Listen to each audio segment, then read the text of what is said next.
Miroir, miroir, épisode 10. Bonjour à tous et à toutes. Aujourd'hui, c'est un épisode un peu spécial puisque je ne reçois pas une, mais deux invités. Je nomme Gracely et Thérèse Sayarat.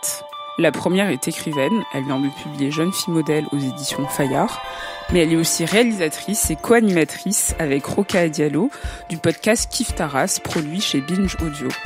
Quant à la deuxième, elle est auteure, compositeur et interprète au sein du groupe La Vague.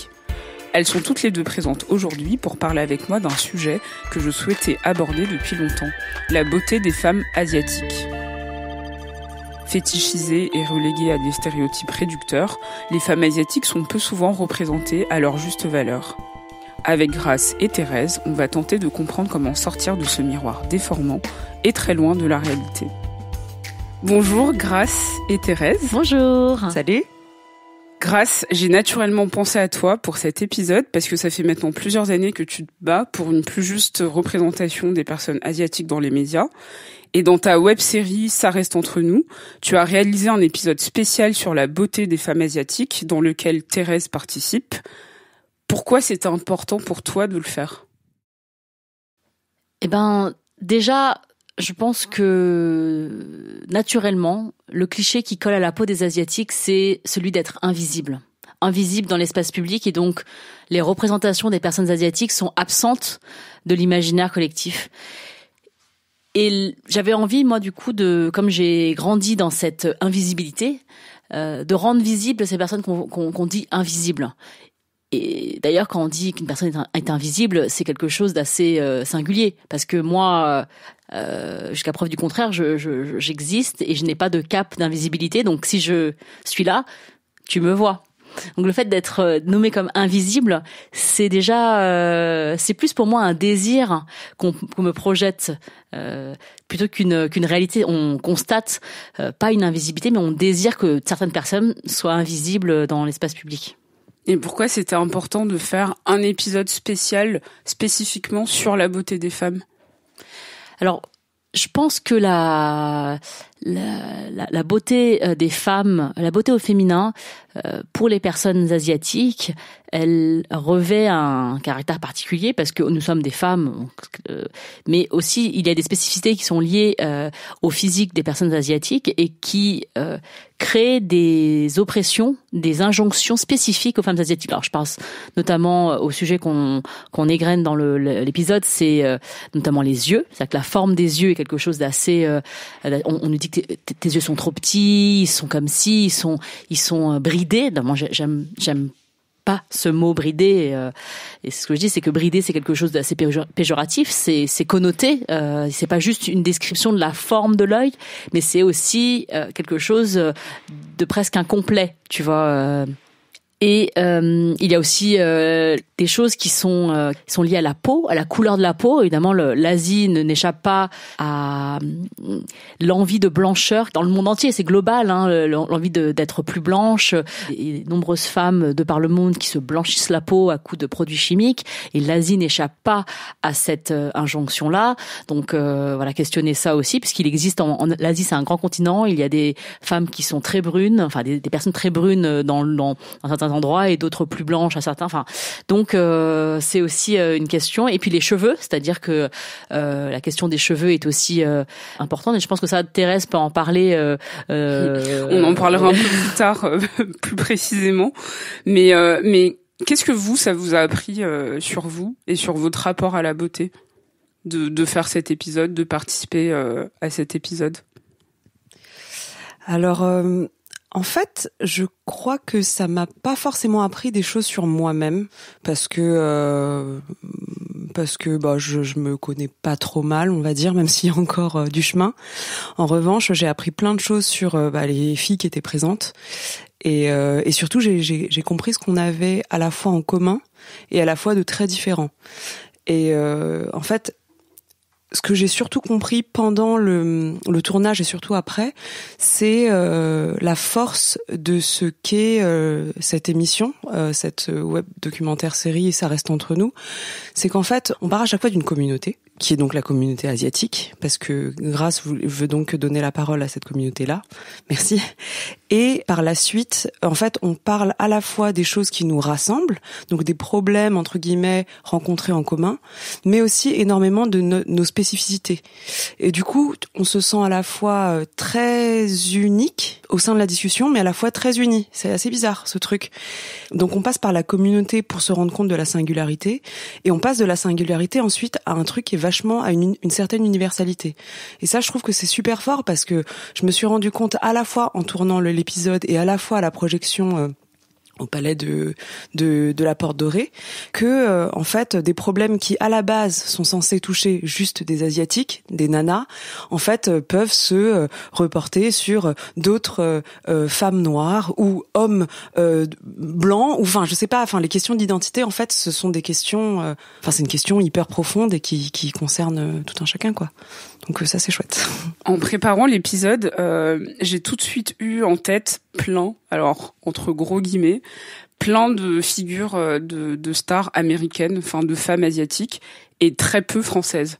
Bon après en creusant un peu, voilà, je vais dire Angoune, peut-être Maïlan, voilà, ou Fleur Pellerin, et après vous dans votre particularité, dans ce que vous faites tous les jours au quotidien, vous aussi vous êtes des figures de femmes asiatiques, mais je parle vraiment de figures que tout le monde connaîtrait, du plus jeune au plus vieux.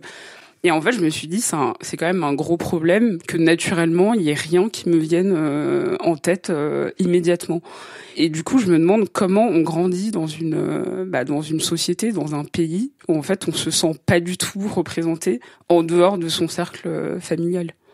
Vous, comment vous avez fait pour évoluer comme ça ? Alors moi, je suis très sensible à la question de la représentation, parce que j'ai toujours réussi à m'identifier très fortement aux personnages de fiction qui me plaisaient. C'est-à-dire que moi, quand je lisais Les Malheurs de Sophie, je voulais être Sophie. Tu vois, quand je regardais Sauvée par le Gong, je voulais être Kelly. Quand je regardais Sex and the City, je voulais être Carrie. Tu vois, qui d'autre ? Enfin voilà. Donc moi, je suis très sensible à cette question-là. D'autres pas du tout. Hein, donc c'est pas un caractère absolu. Mais moi, oui. Et du coup, le fait de ne pas être représentée, ne pas être même figurante dans ces créations audiovisuelles, ça m'a donné beaucoup de travail à faire sur mon estime personnelle. J'avais moins d'estime pour moi puisque je ne me voyais pas en haut de l'affiche et j'étais même pas quelque part, j'avais même pas le fine print, c'est-à-dire que j'étais vraiment absente totalement, donc invisible, c'est ce qu'on disait tout à l'heure. Donc oui, ça m'a donné du fil à retordre par la suite. Je suis assez d'accord. En fait, je crois qu'au début, je m'en étais même pas rendu compte. Ouais, au début, on s'en rend pas compte, c'est en réaction à ça qu'on se dit mais attends, il y a quand même un truc bizarre, parce que en fait, je me souviens parfois d'avoir oublié que j'étais asiatique. Parce que moi aussi j'ai un processus d'identification qui est très très fort, et donc je m'identifie à tout, n'importe qui, n'importe quoi, tout ce qui me plaît en fait. Voilà, je pleure devant tous les films et tout parce que j'imagine que c'est ma vie. Mais en fait, j'en venais à me rendre compte que j'oubliais. Du coup, je passais devant le miroir et je vous jure que parfois je me disais mais putain, en fait, je suis asiate quoi.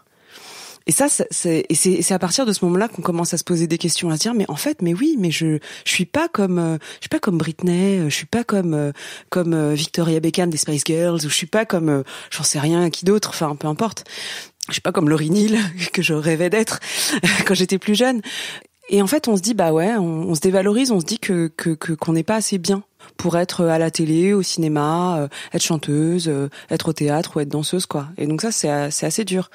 Bon, après, en grandissant, on comprend, enfin, j'ai quand même compris pourquoi on en était là, pourquoi l'histoire en était là, etc. Et que chaque chose en son temps, mais avec Grâce et avec vous, on est là pour accélérer les choses, quoi. Est-ce que vous avez eu l'impression de devoir correspondre à ce type très spécifique de la femme asiatique, entre guillemets, donc ce cliché de femme menue, mince, à la peau pâle, comme tu disais tout à l'heure, avec les cheveux très longs et possiblement noirs? Est-ce que vous avez eu l'impression même que vos parents ou la société vous poussaient à ressembler à ça ? Alors moi, j'ai jamais été cette femme-là. Et donc, je l'ai toujours senti, ça. C'est-à-dire que aux réunions de famille, on me disait « mange moins ». Mais mange comment manger moins ? Mange pas trop de riz, le riz, ça fait des femmes mastoc, tu vois. Donc je le voyais au sein de ma famille et je le voyais aussi dans les yeux des garçons, parce que je ne ressemblais pas à cette femme asiatique qui était donc plébiscitée, menue, fragile, douce, qui parle pas trop, et du coup donc je plaisais pas d'ailleurs je plaisais pas du tout aux hommes asiatiques et je ne plaisais pas du tout aux autres hommes, donc c'était un peu problématique pour moi, n'est-ce pas? J'avais des petits problèmes avec la jante masculine. Mais du coup voilà, ça a été long pour moi de me dire que le problème ne venait pas de moi. C'était un long processus de me dire tu ne leur plais pas parce que il y a un défaut en toi, mais parce que la représentation de cette femme unique, ce n'est pas toi. Et plutôt que de te changer, ce que j'ai essayé de faire à maintes reprises, je dirais pas décrire toutes ces tentatives que j'ai faites de ne pas être moi, parce que ce n'est pas quelque chose de souhaitable. Mais il faudrait changer les représentations plutôt que de modifier les personnes. Et toi, comment ça s'est... Moi, mes parents m'ont jamais trop... physiquement, en tout cas, ils m'ont pas forcé à être ceci ou cela. Enfin, quand j'étais gamine, j'étais même plutôt garçon manqué, donc en fait, ils s'en fichaient un petit peu. Je suis quand même plutôt grande pour une Asiate, donc j'avais pas exactement le même gabarit que mes cousins-cousines ou certaines copines. Mais bon, j'étais mince, brune, voilà... ça m'embêtait un peu en fait. Enfin, pas parce que je ressemblais à une asiatique, mais simplement parce que ça correspondait pas forcément à mon caractère. Et c'est très très jeune que j'ai commencé à entre guillemets me transformer par mes vêtements, par mon look, etc. pour me ressembler plus à moi, ou en tout cas manifester un malaise par rapport à l'étiquette que effectivement l'asiate modèle entre guillemets pouvait donner, quoi. À votre avis et selon votre propre expérience, pourquoi une grande majorité des femmes asiatiques vénèrent le physique occidental? Donc, comme tu le disais tout à l'heure, Grace, on rappelle que le Japon et l'Indonésie sont sur le podium des pays qui se blanchissent le plus la peau. On en parlait dans l'épisode qu'on a réalisé sur le sujet avec Isabelle Manon-Gaosset. Le débridage des yeux reste également l'une des opérations de chirurgie esthétique les plus pratiquées en Chine et dans le reste du continent. Et enfin, en Corée du Sud, dans les femmes âgées de 19 à 49 ans, près d'une femme sur 5 est passée sous le bistouri pour ressembler à cet idéal. Pourquoi cette obsession? Moi, je pense que l'Asie n'échappe pas aux canons de beauté mondiaux, c'est-à-dire que dans le monde entier, et notamment à cause de la mondialisation qui a harmonisé, qui a accéléré l'unification des canons de beauté, il y a tout en haut de la pyramide la femme blanche. Ben, moi, j'ai acheté les produits Clarins, par exemple. Il y avait une blonde il y a toujours une blonde aujourd'hui qui est égérie. Il n'y a jamais eu une brune dans Clarins, tu vois. Donc, et c'est une marque qui fonctionne très bien de par le monde. Et toutes les autres femmes s'identifient à cette femme-là en se disant, moi aussi, ça va me faire du bien enfin. Donc, clairement, le processus d'identification, il fonctionne dans un seul sens. C'est-à-dire que si tu utilises aujourd'hui encore une femme asiatique ou noire pour vendre un produit qui n'est pas spécifiquement désigné pour les femmes asiatiques ou noires, beaucoup de femmes ne s'y reconnaîtront pas. Et je pense qu'il faut dépasser cette représentation-là des femmes. Et moi, je pense que l'Asie, n'échappe pas à ça, c'est-à-dire que la femme blanche reste l'idéal de la femme sur ce continent-là, même si ce n'est pas la majorité de la population. Alors qu'à contrario, justement, depuis plusieurs années, les rituels de beauté coréens, les 10 steps pour mettre des sérums, il y a plein de masques, il y a plein de gammes coréennes qu'on voit partout, notamment chez Sephora, qui détrônent même le mythe de la beauté française. Mais comment on fait pour inverser la courbe pour de bon, pour qu'on arrête de voir le modèle occidental comme le seul et l'unique? J'ai l'impression que c'est aussi une question de temps. Je suis hyper d'accord avec Grace quand elle dit que c'est en fait les États-Unis depuis ce dernier siècle, puis surtout depuis la fin de la guerre, quoi. Ils ont tout le soft power, donc c'est facile. Ils ont Hollywood, ils balancent une industrie cinéma et de la musique à gogo dans le monde. Bon du coup on s'identifie à eux et puis ils ont pris tout le leadership dessus. Dans quelques années, j'attends de voir. Enfin voilà, je sais pas, je mettrai pas peut-être pas mon bras à couper, mais peut-être que si, pour dire que les choses pourraient s'inverser. Après, si les canons de beauté sont sont les femmes blanches, c'est parce que même les magazines, les Vogue, les machins, tout ça, tout ce qui sont, enfin, ont été créés en Occident et ont été amenés en Asie. Et le jour où les Asiatiques créeront leurs propres magazines, leurs propres stars, etc., et elles sont locales, hein, mais qu'elles arriveront à dépasser les frontières, à partir de là, je pense que ça ira assez bien. Et pour rebondir sur l'histoire du blanchiment de peau aussi, peut-être que je connais pas bien toute l'histoire, mais moi il me semblait qu'au Japon en tout cas, les femmes faisaient ça surtout par signe d'aristocratie. En fait, c'est pas uniquement, enfin peut-être qu'il y a une partie des gens qui le font pour ressembler aux femmes blanches, aux femmes aux occidentales, mais il me semble que c'est surtout pour un signe, ça date du XVIIe siècle, un truc comme ça, où les femmes aristocrates se maquillaient très peu et leur objectif c'était d'avoir une peau de verre.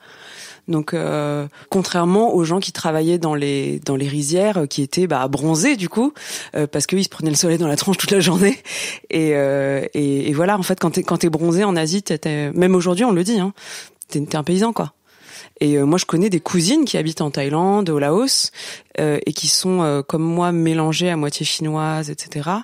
Et qui font hyper attention au soleil, qui veulent absolument pas être bronzés comme nous en Occident, et qui font bien attention de préserver justement cette peau blanche aussi pour le statut social. Moi je pense que la volonté de se démarquer comme classe sociale se confond avec la volonté de se démarquer, de ressembler à la femme blanche, parce que l'image de la femme blanche de par le monde, elle n'a jamais été ouvrière dans ces pays-là.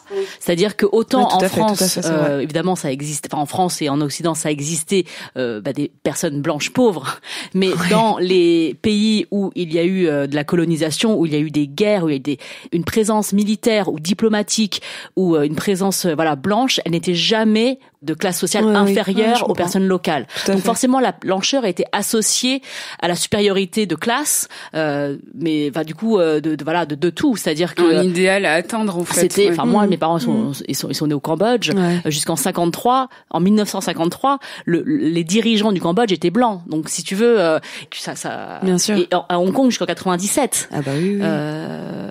Macao jusqu'en 99. Donc et ensuite une fois que le hard power est parti, il y a eu le soft power, c'est-à-dire que donc une fois que les dirigeants sont partis, il y a eu les magazines, il y a eu le cinéma, il y a eu la littérature, il y a eu les photos de mode, et ça a contribué à perpétuer cette image de blancheur égale pouvoir, égale puissance, égale argent, etc. Ouais.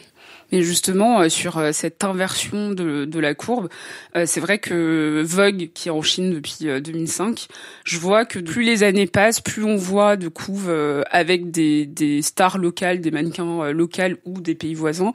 Et par exemple, en 2018, sur 12 mois, il y a eu quand même 6 couvertures avec des mannequins locales. Et ça annonce un peu le changement ça avance. Vers autre chose. Mais est-ce que justement vous pensez que l'évolution des mentalités passe aussi par là, les magazines, les mannequins, mais également par des héroïnes plurielles. Donc je pense à Lara Jean dans To All the Boys I've Loved Before, ou des films avec un casting principalement asiatique, donc Crazy Rich Asians, des rôles modèles pluriels dans différents corps de métier. Est-ce que ça passe par là? Moi je pense que effectivement on parlait de soft power tout à l'heure, cette représentation-là des femmes plurielles, c'est-à-dire où on combat l'unicité de la femme, elle n'est pas que blonde, elle n'est pas que aux yeux bleus, elle n'est pas que mince, elle n'est pas que hétérosexuelle, etc. On égrène toutes les formes de normes qui existent. Oui, c'est salutaire, et enfin, tu vois, on est en 2019. Il faut que tout le monde se réveille, en fait, que à la fois les personnes qui produisent et les personnes qui achètent, parce que notre seul pouvoir réside en notre portefeuille. C'est clair. Et moi j'ai vu aussi ça changer quand il y a eu l'avènement aux États-Unis des youtubeuses. Et il y a eu énormément de youtubeuses asiatiques qui se sont emparées de ce nouveau média qui leur permettait justement de faire fi des normes de la télé ou du cinéma, et qui ont proposé leurs propres chaînes YouTube, qui sont devenues d'ailleurs d'énormes succès. Moi j'ai suivi par exemple Michelle Phan dans la cosmétique, ou Ame Song qui a un truc de fashion qui s'appelle Song of Style, qui sont des femmes asiatiques et qui ont des millions de followers. Et moi, je me suis dit, mais enfin, les followers de cette femme-là, ce sont pas des femmes asiatiques, ce sont pas des femmes, c'est toutes les femmes. Et donc, je me suis rendu compte que toutes ces femmes-là s'identifiaient à elle. Et j'ai trouvé ça, c'était une victoire pour moi que d'autres femmes s'identifient à ces femmes qui me ressemblent. Ça veut dire que nous pouvons être une norme de beauté. C'est juste pas une norme. Il faut cesser d'avoir une norme unique, mais ça peut être plusieurs canons de beauté qui sont tous égaux et non hiérarchisés. Je suis hyper d'accord avec Grace. Ce que je trouve super important, et j'en avais déjà parlé la dernière fois qu'on s'était vues toutes les deux, les mentalités, elles ont vachement besoin de changer dans les deux sens en fait. Elles ont beaucoup besoin de changer par rapport à la majorité dominante des sociétés dans lesquelles on vit.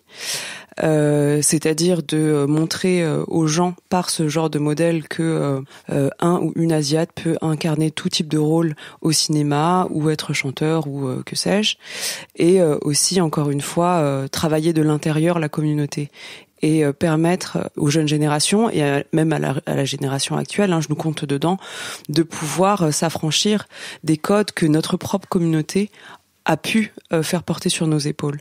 Et moi, je sais que ça a été un combat personnel d'entamer moi mon processus et mon chemin que je vis aujourd'hui. Ça a été un sacré combat à l'intérieur de ma famille par rapport à mes parents et puis au sens plus large. Après, les autres, je vis pas forcément pour eux, mais c'est pas toujours facile, quoi. Une polémique est née l'année dernière sur le fait que certaines séries et films avaient un trope avec des personnages de femmes asiatiques qui, pour être un peu badass, un peu indépendantes, avaient forcément les cheveux colorés en bleu, rouge, vert ou autre, comme pour signifier que c'était la seule manière d'être rebelle et de défier sa communauté. Thérèse, dans le reportage, tu dis que tu as fait ta première coloration à 12 ans en te teignant les cheveux en rouge. C'était ça pour toi? Est-ce que c'était synonyme de défiance en quelque sorte? En vrai, oui. J'ai fait ça sur un coup de tête. J'étais en Allemagne avec ma mère et mon petit frère. On était chez des amis de mes parents. Et ma mère était sortie faire des courses et avec sa copine. Et la fille de sa copine m'a dit si ça te dit que je te teigne les cheveux en rouge? Et j'ai dit oui. Donc elle m'a décoloré les cheveux, mais genre en mode vénère, avec de l'eau oxygénée, je sais même pas ce qu'elle a pris. Elle m'a cramé les cheveux, quoi. Et puis après, elle m'a teinte en rouge. Et ma mère est rentrée des courses et elle m'a regardée et j'ai cru que j'allais me faire engueuler. Et en fait, elle a rigolé. Donc ça avait à moitié marché, mon truc. Enfin, je suis contente de pas m'être fait engueuler, mais en fait, ça a pas du tout marché comme un acte de rébellion à ses yeux. En revanche, ma grand-mère l'a quand même vraiment très mal pris quand je suis rentrée en France. Mais ouais, quelque part, au départ, en tout cas, c'était pour qu'on arrête de me mettre dans une case. Je crois que c'est ça. Peu importe laquelle. Mais j'étais très très très bonne à l'école, comme plein de gens. Mais et en fait, comme j'étais asiate et que j'étais bonne à l'école, je me sentais obligée moi de faire plein de conneries. Et j'ai toujours été cette élève qui a toujours entre 17 et 20 de moyenne, mais qui est au fond de la classe à faire des conneries avec les gens, parce que je supportais pas d'entrer pleinement dans une case. Ça me faisait vraiment chier en fait. Et voilà. Et donc les cheveux colorés, je pense que ça a été un premier acte de pour maîtriser l'image que les gens pouvaient avoir de moi au premier abord. Après, aujourd'hui, c'est un peu différent parce que autant on parle de tous ces films, d'actes de rébellion, etc. Je crois qu'aujourd'hui, je le fais presque plus par choix esthétique, par goût esthétique, que par militantisme, comme mes croyances de l'époque, quoi. J'étais assez punk dans l'esprit, pas forcément dans mon comportement ou quoi, mais dans l'esprit, ouais, j'étais assez comme ça, quoi. Parce que vous ne le voyez pas. Oui, j'allais le dire. Mais elle a les cheveux bleus, voilà. Après les avoir eu vert, rose, violet. Ouais, moi je pense que il y a vraiment cette étiquette d'enfant-sage qui colle aux enfants des personnes asiatiques. Et vraiment, non seulement les cheveux sont lisses et qui tombent comme des baguettes, on utilise souvent ça, tes cheveux qui tombent comme des baguettes, ton instrument préféré pour manger. Il y a cette idée que tous les enfants asiatiques sont sages et du coup la mèche rebelle elle vient pour contrecarrer pour qu'à l'extérieur se voient des choses qui sont à l'intérieur, tu vois. Et c'est ça que ça veut dire cette mèche rebelle qu'on voit dans les films où les personnages asiatiques qui seraient un peu badass auraient toujours une coloration. C'est un problème quand on ne peut être rebelle qu'avec cette mèche. C'est-à-dire que tu peux être rebelle en ayant les cheveux lisses et noir, il n'y a aucune contradiction, tu vois. C'est pour donner comme dit Thérèse, une maîtrise de qui on est et de montrer à l'extérieur ce qu'on est à l'intérieur.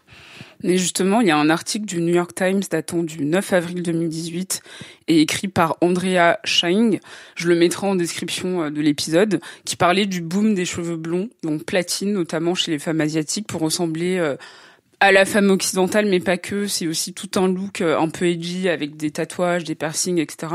Et l'article expliquait entre autres que c'était une manière de s'affranchir de cette image, comme vous disiez, qui renvoie si souvent à la femme docile, sexuelle et geisha.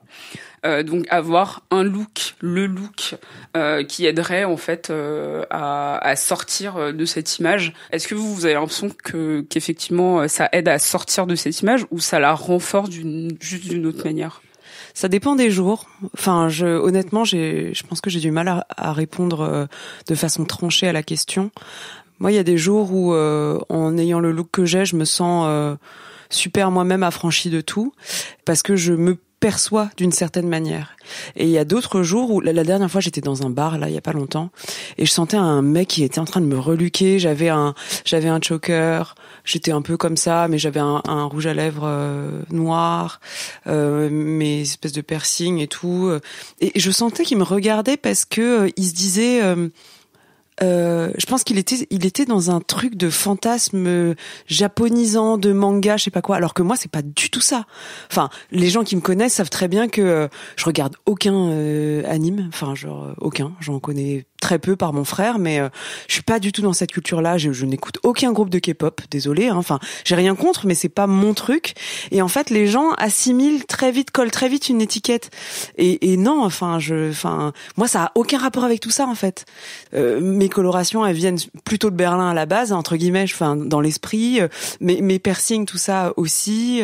Les chokers, c'est pas pour faire les collières japonaises, mais ça vient aussi parce que j'étais gothique quand j'étais plus jeune et que j'écoutais Marilyn Manson. Enfin, ça n'a rien à voir avec le fantasme en fait qu'on peut projeter. Donc ça dépend. Parfois c'est enfermant sans le vouloir, et parfois ça libère beaucoup. Enfin, pour citer un autre exemple qui a rien à voir, la dernière fois je suis allée aussi comme je suis faire une visite d'appartement. J'étais avec un agent immobilier et en fait c'est hyper drôle parce que quand ils vous voient arriver, ils se disent oulala celle-là. Enfin, ils te prennent pour une joueuse de diabolo, d'une saltimbanque, je sais pas ce que c'est, enfin, peu importe quoi. Mais montrer que l'habit ne fait pas le moine dans ce genre aussi de situation, je trouve ça génial, en fait. Moi, je voudrais dire deux choses par rapport à ce que t'as dit, Jennifer. C'est que, d'une part, pour moi, il y a l'hégémonie de la représentation de la femme occidentale. Donc ça, c'est indéniable et j'en suis la première victime. Mais de l'autre côté, il y a énormément d'ethnocentrisme. C'est-à-dire que quand une femme asiatique se teint en blonde, on se dit qu'elle veut ressembler à une femme occidentale. Mais nulle part, quand une femme occidentale veut bronzer, on se dit qu'elle veut ressembler à une femme noire. Ou bien quand elle se teint les cheveux en gris, qu'elle veut ressembler à une femme de 50 ans. Tu vois. Donc, à un moment, il faut remettre les choses à leur place. C'est-à-dire que tu peux juste avoir envie de te teindre les cheveux parce que tu veux te teindre les cheveux. Tu vois. Tu peux être asiatique et te décolorer les cheveux en jaune sans que ce soit pour ressembler à une femme occidentale. Même si je ne nie pas, encore une fois, que cette hégémonie existe et que l'attrait de cette image de femme blonde, elle existe. Mais elle ne va encore que dans un sens. C'est-à-dire, la femme occidentale, quand elle essaie autre chose, qu'elle essaie de faire autre chose, on ne la compare jamais à une femme non blanche. Donc, tu vois, moi j'aimerais qu'on dise que toutes ces femmes l'été qui veulent ressembler à des femmes noires sur les plages de Saint-Tropez, on ne dit pas ça, donc on devrait peut-être le dire, tu vois. Ouais, c'est vrai. Ah, ouais, voilà. Enfin, c'est vrai. Mais après, ce qui était intéressant aussi dans l'article, c'est qu'en dehors de cette image occidentale, c'était aussi pour sortir de l'image du fantasme sexuel et de geisha, justement, dont on parlait tout à l'heure, les cheveux noirs, les cheveux longs et lisses, etc. Et du coup, ça sortait de ça, parce que avoir un look edgy, c'est beaucoup moins apparenté, en tout cas dans l'inconscient collectif, à cette image de geisha. Ouais. Moi, j'ai l'impression qu'on sort jamais de cette image-là. C'est-à-dire que soit t'es sage et on se dit elle est innocente dehors, mais dedans, attention, c'est le feu. Ou bien c'est le feu tout court. C'est le feu tout court, c'est-à-dire celle-là. Attention, elle est libérée. Hein, ça se voit de l'extérieur. C'est que déjà les cheveux bleus, c'est une partie de jambolaire de folie que vous allez avoir. Ah, c'est clair. Mais c'est vrai qu'il y a un peu ce truc de oulala, elle a pas froid aux yeux. Et donc bizarre. La geisha est toujours quelque part, en fait. C'est ça. Je pense qu'on a du mal à s'affranchir. Ouais. Mais après, de toute façon, les femmes, enfin même l'être humain, on veut toujours ce qu'on n'a pas. Hein. Quand on a les cheveux bouclés, on les veut raides. Quand on les a raides, on les veut bouclés. Combien de fois j'ai essayé de me boucler les cheveux. Enfin, les nanas trop blanches, elles veulent devenir plus mates. Les nanas trop mates, elles veulent devenir plus blanches. Enfin, ça va au-delà de ressembler à une blanche ou pas. Et quoi. d'ailleurs, il y a des femmes asiatiques qui ont les cheveux bouclés. On pense notamment à Sandra Oh qui a les cheveux bouclés. Et c'est vraiment un cliché et un stéréotype qu'il faut arrêter de croire que les femmes asiatiques ont forcément les cheveux lisses. Pareil, oui, absolument. Par contre, par rapport à ce que tu dis, Thérèse, c'est qu'il n'y a aucune injonction sociale par rapport aux cheveux des femmes asiatiques. C'est-à-dire que moi, si je me lisse, j'ai les cheveux lisses ou j'ai les cheveux bouclés, on ne me dit pas que je suis mal coiffée. C'est-à-dire que tu vois, contrairement aux femmes noires, pour qui le cheveu naturel peut être une barrière pour un emploi ou pour être, tu vois, ou l'accès au marché matrimonial. Donc moi, en tant que femme asiatique, je sais que l'oppression que je vis au niveau de mes cheveux ne sera pas il n'a pas la même ampleur que celui pour une femme noire qui, si elle n'est pas, elle ne sait pas lisser les cheveux, on dit d'elle qu'elle n'est pas coiffée ou qu'elle est au saut du lit et qu'elle n'est pas soignée, etc. Donc ça, c'est pas la même oppression. Donc en parlant de geisha, que ce soit ça, les massages, le sexe, moi j'ai vraiment envie de savoir comment on se sent d'être considéré comme un fantasme sexuel, d'être cette sorte de fascination pour des hommes fans d'une culture soi-disant et comme si en fait son apparence elle renvoyait toujours à la sexualité ou à une représentation globale et pas unique. Qu'est-ce que ça fait en fait? C'est quoi déjà les fans et le délire sexuel, il y a quand même des gens fans de la culture qui sont pas forcément attirés par des asiatiques. Et après il y a aussi les autres qui sont très attirés par les asiatiques mais pas du tout attirés par la culture. Je sais pas ce que je préfère. Mais en tout cas, c'est une question qui est hyper difficile parce que moi, personnellement, en tant que Thérèse Sayarat, être le fantasme sexuel de quelqu'un, c'est cool, hein, en tant que personne. Après, en tant que catégorie sur les sites porno, alors vraiment, c'est difficile de répondre parce que moi, personnellement, j'ai vraiment du mal à détacher est-ce que tu aimes juste des caractéristiques physiques ou est-ce que tu aimes des caractéristiques physiques et les valeurs sous-jacentes qui sont conscientes ou inconscientes. Est-ce que t'aimes les nanas qui sont plutôt brunes avec tel type de peau et tel type de gabarit, tout court, ou est-ce que t'aimes ça parce que t'imagines qu'elle sera docile, qu'elle sera comme ci ou comme ça au lit et qu'elle aura possiblement un vagin comme ci ou comme ça, enfin selon ce que disent les clichés. Voilà, c'est hyper difficile de répondre, je trouve. Enfin, j'ai vachement de mal. Évidemment que si c'est par résidu colonialiste, ça me dégoûte. Après, je crois qu'il est possible d'avoir simplement un attrait physique pour un type de personne. Je renvoie le truc. Je sais que ça peut en choquer certaines ou peut-être certains, mais moi, par exemple, pour ne citer que mon exemple, j'aime bien les mecs plutôt grands, fins, du type androgyne qui font plus d'1m85. Je vais pas sortir que avec ça. Mais je sais que c'est ma préférence physique. Après, évidemment, je parle à la personne et elle est complètement conne, je vais passer mon chemin. Mais voilà, je sais que je suis attirée par ce truc-là et je pense pas forcément que ce soit parce qu'il représente le grand colon blanc. J'ai pas forcément l'impression. Après, peut-être que je me trompe. Hein. L'inconscient collectif est tellement fort que je saurais pas dire que j'en suis totalement détachée. Mais c'est une question qui est difficile. Après, on peut pas nier qu'il y a un vrai problème de yellow fever et qu'il existe. Enfin, moi, je le rencontre tous les jours dans ma vie, quoi. Moi, je pense que d'être confronté à des clichés, qu'ils soient sexuels ou autres, ça renvoie toujours à cette idée que vous vous ressemblez tous. Quand je parle à quelqu'un et qu'au bout d'un moment, je me rends compte qu'elle me fait des réflexions comme « de toute façon, vous les Asiatiques, c'est connu, vous êtes… 3 petits points, tous comme ça, c'est-à-dire que vous êtes tous travailleurs, tous discrets, ça c'est sur le plan social, où toutes les femmes sont soumises, vous êtes des bonnes mères, etc. Enfin, tout ce qui est familial et sexuel, intime, tout de suite, je me sens hyper dévalorisée. C'est-à-dire que tu es comme les tiennes, tu n'es pas libre d'être qui tu es, tu n'es pas unique, etc. Donc moi, je pense que c'est d'abord une grande déception, finalement, personnelle, d'être relayée au rang d'objet. C'est-à-dire que toi, c'est une production en série, et toi, tu es un objet qui a été produit en série par cette grande usine qui est le continent asiatique. Et puis voilà, c'est ta vie. Et voilà, c'est plutôt une déception, tu vois, c'est quelque chose. Et ensuite vient la colère, et ensuite, après la colère, viendra l'envie de déconstruire ça. J'ai été choquée par les propos de Yann Moix, qui sont sortis récemment dans une interview donnée au magazine Marie-Claire. Bon, j'ai pas très envie de reciter tout ce qu'il a dit, mais bon, pour résumer, c'était rabaissant. C'était rabaissant, essentialisant, exotisant, sexiste et j'en passe. En étant pas moi-même asiatique, mais en tant que femme noire, je sais ce que c'est de se sentir exotisée de la sorte. Donc j'imagine ce que vous avez pu ressentir. Est-ce que vous pouvez m'en dire plus sur ce que vous avez pensé lors de cette sortie ? Moi, je voudrais dire que Yann Moix, il n'est pas unique. Hein. Il y a beaucoup de gens comme lui. Et justement, le fait qu'il n'arrive pas à, lui, s'extirper de ces stéréotypes qui existent dans notre société, ça fait vraiment de lui un être totalement ordinaire. Moi, j'insiste sur ce côté-là, c'est que donner la parole à un homme ordinaire qui est contrôlé par ces stéréotypes issus du passé, franchement, où est le côté progressiste de ça ? Je pose notamment la question parce que c'est un magazine féminin qui a mis en exergue ces propos et qui ensuite ont été repris dans tous les médias, notamment le service public que nous payons avec nos impôts. Moi, je pose cette question-là. En fait, c'est que ce soit un homme ordinaire qui répond à des pulsions qui sont liées au passé, qui ne peut pas lui sortir de son corps d'homme blanc, quinquagénaire et qu'il a des problèmes qui sont liés à ça. Soit. Tu vois, on va pas lui jeter la pierre, je pense qu'il est assez malheureux comme il est. Mais que ce soit des choses qui sont relayées et qui ont vraiment une place dans l'espace public, il occupe l'espace public, c'est ça qui m'énerve.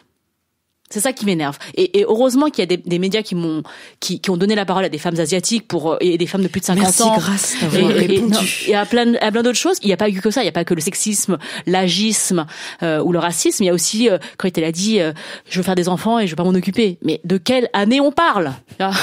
On est en train de se battre pour que des pères aient une garde plus systématique de leurs enfants devant les tribunaux. Est-ce que pour les hommes, c'est une bonne chose qu'un homme comme ça parle? Je ne pense pas. Enfin, c'est vraiment une tare, en fait, de parler comme ça. Donc, cessons de lui donner la parole et de relayer ses propos. Et justement, tu as écrit une tribune pour le magazine Elle. Et parce que c'est écrit à la première personne et en ton nom, je me demande si tu accepterais de nous la lire pour qu'on enregistre tes mots, si forts et qui feront peut-être réfléchir plus d'un et d'une personne. Je suis une femme asiatique et j'en peux plus des hommes qui ne sortent qu'avec des femmes asiatiques. Je ne suis pas une simple préférence sexuelle. Si vous allez dans un village de France, vous aurez du mal à y trouver 2 femmes semblables. Alors où trouvent-ils des points communs entre toutes les femmes d'un continent entier, ces hommes qui déclarent n'être attirés que par des femmes asiatiques ? Ils avouent être en proie à des idées préconçues, façonnées par l'histoire, sur ces milliards de personnes. Dans leur esprit, les femmes asiatiques seraient exotiques, douces, souples, arrangeantes, dévouées au bon plaisir de l'homme, comparables à des mignonneries, voire des bibelots, comme l'a écrit l'auteur Pierre Loti à propos de ces femmes d'ailleurs. N'être attiré que par une seule catégorie inexistante de femmes, c'est ne pas voir en elles des êtres humains, doués d'originalité, de profondeur, mais de les considérer comme des items interchangeables d'une même production en série. C'est les considérer comme des objets, bien commodes pour y projeter ses propres désirs de puissance. Oui, réduire des femmes de la sorte, c'est sexiste et raciste. D'ailleurs, le racialisme, c'est quoi ? Du racisme encore convenable ? Inutile de tenter l'habituelle défense. Je préfère les blondes, c'est pas un crime. Si je me teins en blonde, est-ce que ça change la catégorie de site porno où on nous range ? Être asiatique, ce n'est pas une simple option pour moi. Cette identité me colle à la peau. La culture de mes parents, dont j'ai hérité, n'est pas un trait de ma personnalité. Je ne suis pas bonne en maths, je ne suis pas docile, je ne suis pas disciplinée. Et si je l'étais, ce ne serait pas génétique, ce serait juste comme ça, sans explication liée à mes origines qui ne me déterminent pas. On ne naît pas discret, on le devient. On le devient à cause de tous les stéréotypes et préjugés encore véhiculés en 2019 dans notre société. On voudrait que celles et ceux qui me ressemblent soient soumis et obéissants aux règles dictées par d'autres, mieux intégrés car corvéables à merci, invisibles car indignes d'intérêt. Un film hollywoodien se ferait sur leurs émotions tous les 25 ans et un Golden Globe pour un premier rôle à la télé leur suffirait tous les 40 ans. Rien que le concept de racisme positif ou ordinaire en dit long sur la manière dont nous acceptons ces discriminations. Je dis donc à Yann, Vincent, Michel et tous les autres, bip. Cordialement. Ah, ça fait du bien. L'exercice de ma liberté d'expression n'entache en rien la leur. La preuve, certains ne s'en privent pas et d'autres propagent allègrement leurs paroles nauséabondes, nos tartines de buzz, se nourrissent de clics, tout en dormant sur leurs 2 oreilles. C'est pas ça ma France à moi. Le mot liberté y résonne avec justice sociale. Il n'y a pas de liberté fondamentale à faire la misère aux autres. Il n'y a pas de fatalité dans le sexisme, dans le racisme ou toute autre oppression construite. On peut faire bouger les choses ensemble. Celles et ceux qui se cramponnent aux conceptions du temps béni des colonies, je vous vois. Entre ça et le futur où les gens sont libres d'être qui ils sont, j'ai choisi mon camp. Et vous ? Waouh. Des petits frissons. Merci.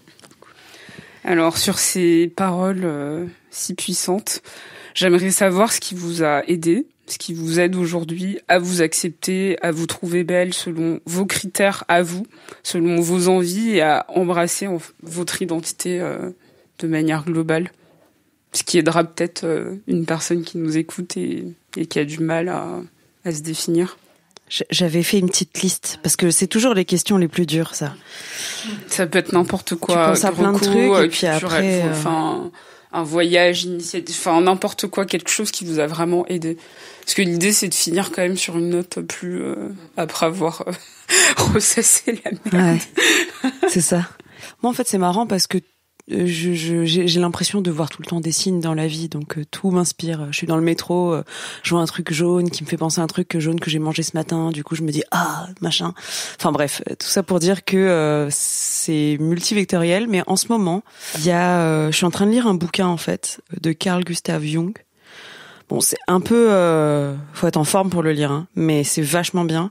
C'est Dialectique du moi et de l'inconscient, et c'est notamment dans ce bouquin qui traite de la question de l'individuation, que je trouve super importante, et que tout le monde, je pense, toutes les femmes et tous les hommes, surtout quand ils ont atteint un certain âge et qu'ils se sont pas posé beaucoup de questions, devraient lire. Je vous invite à taper juste processus d'individuation sur YouTube. Je vais pas tout vous expliquer parce que je ne suis pas psychanalyste et qu'il y a plein de gens qui font ça mieux que moi, mais ça explique la démarche à suivre pour comprendre qu'on peut atteindre la liberté et que c'est un processus qui est très très difficile et qu'il faut déconstruire énormément de choses pour pouvoir déjà avoir un terrain sain et ensuite rebâtir dessus et rebâtir surtout sa propre identité.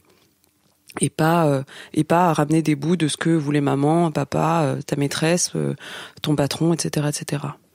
À côté de ça, des bouquins de développement personnel un peu moins, complexes, on va dire, mais qui m'ont beaucoup aidé dans ma vie. Un premier s'appelle Je pense trop. C'est un livre de Christelle Petit-Colin et qui s'adresse notamment aux hypersensibles, aux suréfficients. Si vous avez l'impression d'être un peu bizarre, surémotif, etc., je vous conseille vivement d'aller le lire. Parce que moi, c'est un livre qui m'a mis sur la route de plein d'autres bouquins, mais que j'ai lu d'une traite et en pleurant de A à Z parce que je me suis rendu compte que je n'étais pas folle. Voilà, donc je vous invite à aller le lire. Et le livre aussi, un de mes livres de chevet qui s'appelle le livre des 5 blessures, qui est en vente partout, à la Fnac, etc. C'est un livre de Lise Bourdeau et qui permet de comprendre c'est une grille de lecture pour comprendre les 5 blessures universelles qui traversent tout un chacun, et ça permet de mieux se comprendre soi, et aussi vachement de comprendre les autres, de pardonner, et voilà. Donc ça, c'est vraiment je crois les bouquins qui m'ont aidé. Et je voudrais dire aussi que parmi les choses qui m'aident beaucoup, je voudrais remercier tous mes amis parce qu'en fait les potes, c'est hyper important.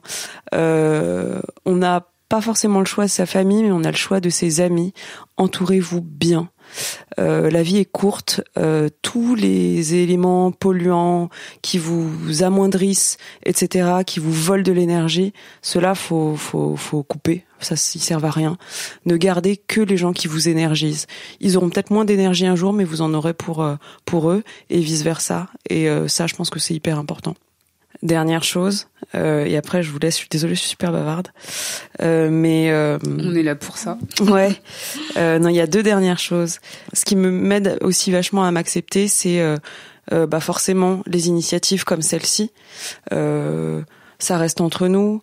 J'ai intégré il y a pas très longtemps un collectif aussi qui s'appelle We Are Resisters. Donc voilà, les podcasts, les émissions, etc., tout ce qui tourne autour du féminisme, de la sororité, etc. Je trouve que c'est quelque chose qui ouvre et qui unit à la fois, et je trouve ça hyper chouette. Et puis voilà, le dernier truc, c'est très en lien avec mon métier d'aujourd'hui, c'est le public, quoi. Parce qu'en fait, au-delà de quelques blessures qui peuvent penser, de un peu de validation, de tout ce genre de choses dont je suis pas complètement guérie encore, mais on travaille pour, la force que les gens me donnent est incroyable et me donne envie d'avancer, en fait. Et c'est comme des petites voix qui te disent que t'es sur le bon chemin et que t'as eu raison de te battre. T'as eu raison de faire les choix que t'as fait, même si c'était dur, pour avancer toujours sur ce truc, sur ce chemin qui, j'espère, continuera à être chouette, avec son lot de difficultés. Mais ouais, voilà. Et où est-ce qu'on peut te suivre pour savoir tes concerts, alors, ton actu musicale? Ouais. Alors, le groupe de musique dans lequel j'évolue s'appelle La Vague. Vous pouvez nous retrouver sur Facebook, Insta, Twitter. Donc c'est La Vague musique avec un C, musique en anglais. Et puis après, j'ai mon Insta perso où j'ai un peu plus mes tribulations d'adolescente, Instagram, qui s'appelle T comme Thérèse. Donc voilà. On mettra tout ça en lien. Ça marche. Merci beaucoup. Et toi, Grace? Alors, pour les inspirations, moi, en tant que femme aux origines asiatiques, j'ai beaucoup aimé la littérature asio-américaine, donc je me suis beaucoup inspirée de ça. Donc je citerai The Joy Luck Club de Amy Tan, qui a été un best-seller à sa publication dans les années 90, je crois même 80. Donc ça, c'est toujours d'actualité. Ensuite, j'aime beaucoup le travail de l'humoriste Ali Wong, qui peut être trouvée sur Netflix. Elle travaille beaucoup sur les stéréotypes qui touchent les personnes asiatiques. Elle le fait dans une vraie autodérision. C'est très très drôle. Notamment son premier spectacle, il s'appelle Baby Cobra. Il y a aussi l'écrivaine dont est tiré le film à tous les garçons que j'ai aimés avant. Donc c'est Jenny Han, et qui est aussi qui a fait, donc c'est une trilogie, ce livre qui est hyper important. Ce sont toutes des femmes qui ont remis au centre de leur vie et de leur œuvre les femmes asiatiques, enfin les asiatiques, et ça c'était important pour moi de le lire. Après, en tant que femme, il y a tout le travail des femmes dans le féminisme qui m'a beaucoup aidée. Donc ça, c'est quand même plus tard que j'ai découvert tout ça, mais évidemment Virginia Woolf, Simone de Beauvoir, Mona Chollet, plus proche de nous, et les illustratrices Emma, Pénélope Bagieux. Voilà, il y a beaucoup de personnes qui travaillent. Mon amie Rokhaya Diallo. Voilà, notre collègue sur Binge Audio, Victoire Toyon. Il y a énormément de femmes, et j'en passe sûrement, des femmes qui m'inspirent et qui travaillent sur cette question-là pour faire bouger les choses. Moi, je ressens énormément ces dernières années, dernières années, de ce sentiment qu'on appelle la sororité. Enfin, c'est quelque chose qui est de plus en plus présent, que nous, les femmes, on puisse se soutenir. Comme les hommes le font depuis des siècles, hein. Ils ont fait des clubs, ils ont fait des cercles, ils ont fait plein de trucs, et tant mieux. Mais nous, rien ne nous empêche de le faire aujourd'hui. D'ailleurs, je pense qu'on le fait, et de nous tirer les unes et les autres vers le haut, et de nous affranchir collectivement de toutes ces images qui nous pèsent.